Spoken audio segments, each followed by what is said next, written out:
Hey, what's up everyone? Country Reefs 88 here.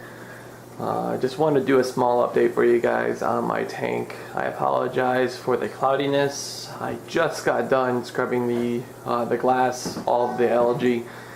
Haven't really done anything with it. Just kind of letting it sit right now. The only reason I'm letting it sit right now and still cycling, as you guys saw in my previous videos, I'm making a stand. Yes, I am prepared to move all the water over to the next, or into a bucket or into a big garbage cans, and transfer everything over to the new stand.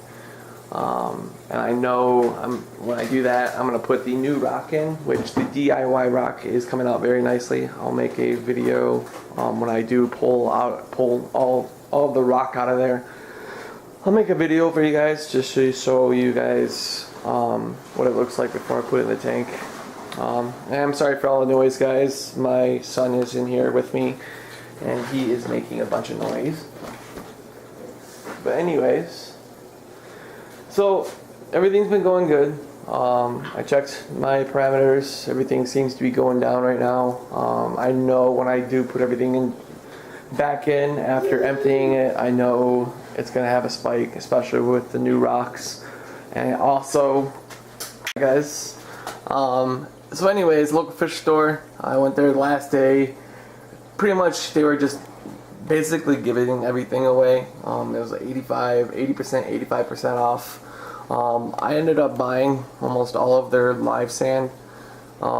It's like 250 pounds of sand here.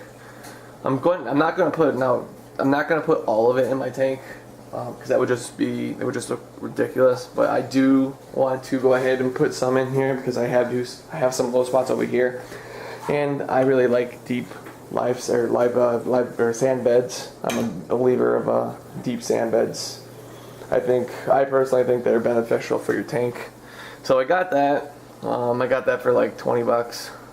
It was a steal. Also got a container to acclimate fish for, to put them on the side. I also got a goby.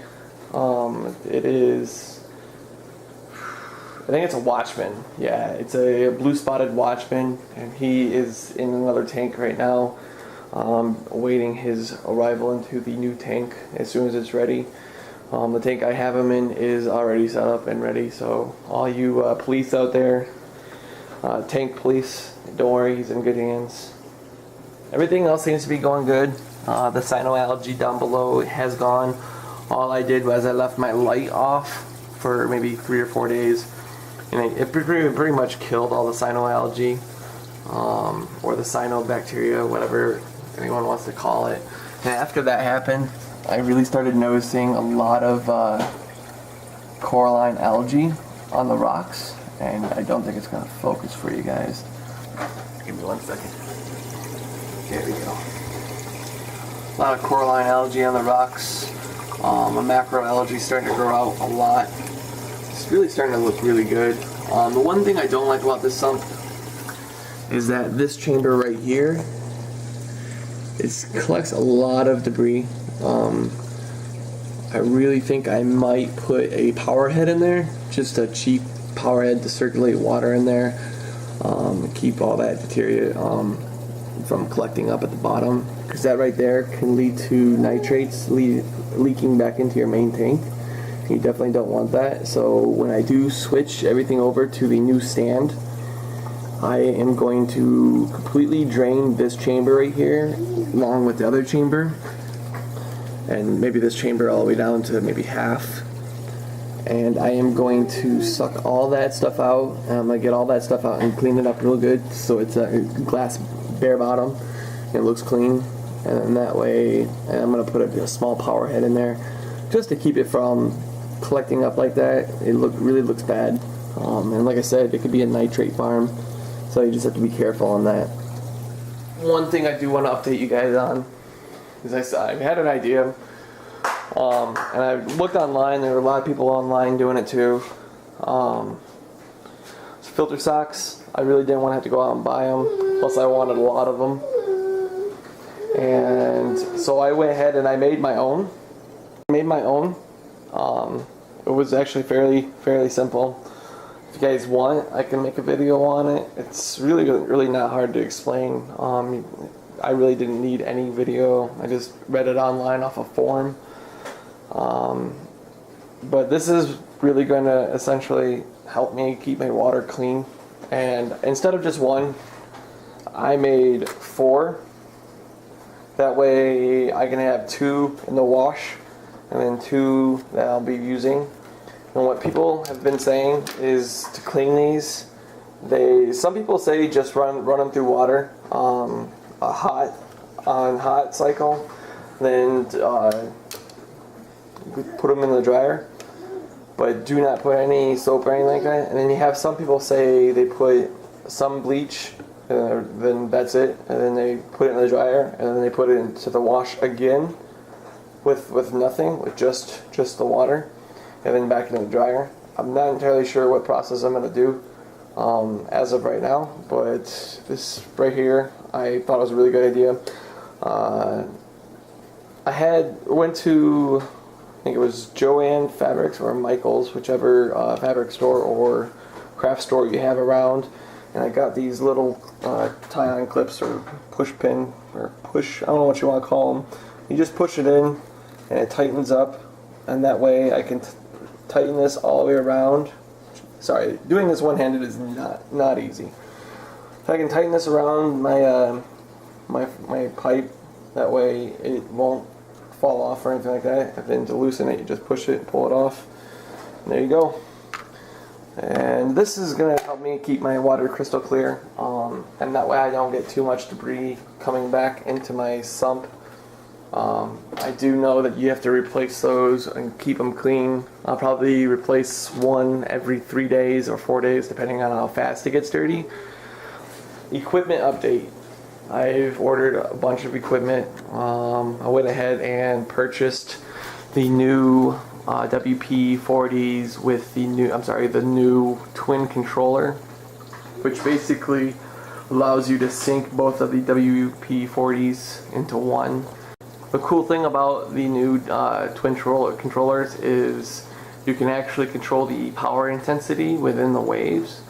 Before, it was only intervals, like how long you wanted each break between each wave was, but now on the new controllers, the 2014 controllers, you can actually control how much power goes into the wave, and I think it's going to be nice. I went with the WP-40 just because of that, so I can control how much waves or how much power comes out of it. And then that way, if I ever upgrade to a bigger tank, which most likely will happen, that way I don't have to buy new power heads or wave makers. That's what I've been trying to do, especially with the lights, because I'm getting the Reef Breeders Photon 48 series. That way, if I do upgrade to a bigger tank, you know, you guys get the picture. That way, everything fits into a bigger tank. And I was told the Photon series is actually a pretty good series. I will go ahead and do a video on that when I first get it. Other than that, any other equipment, I just did the basic equipment. I am going, instead of your Instant Ocean Reef crystals, I don't really have a whole lot of livestock on there, so I'm going to change salt before I do. And I'm going with Red Sea Coral Pro. I heard really good reviews on it. I have a friend who does tank business or tank maintenance and setting up. He told me Red Sea Coral Pro is probably one of the top-notch salt companies out there.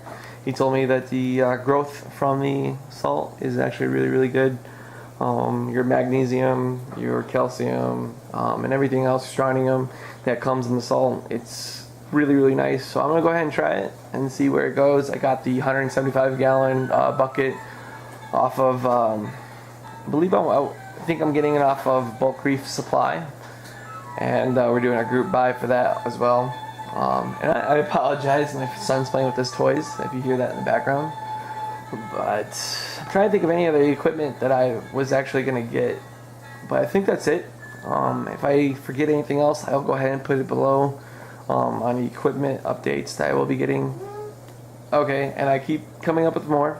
I actually am went ahead and purchased a Reef Keeper light, and that's going to be coming in pretty soon. It was on 2-day select, so I'll probably be getting it tomorrow or Tuesday. I'm gonna have a friend off of one of my reef clubs come out and help me set it up. It seems pretty self-explanatory, but having someone who knows or who has done it before is always nice. I got it off. It's actually used, but it has more. It comes with more than what the actual Reef Keeper light comes with, so I really couldn't pass it up. It was a really, really good price. Other than that, there's really nothing else major that I'm going to be adding to the tank besides a American DJ power strip and your basic essential tools you need for saltwater, refractometer, everything else. When I do get everything, I'll go ahead and make another video just to show you guys everything I did get. But I think that's going to be it, guys. I apologize for all the breaks inside. I'm trying to think of everything I've gotten.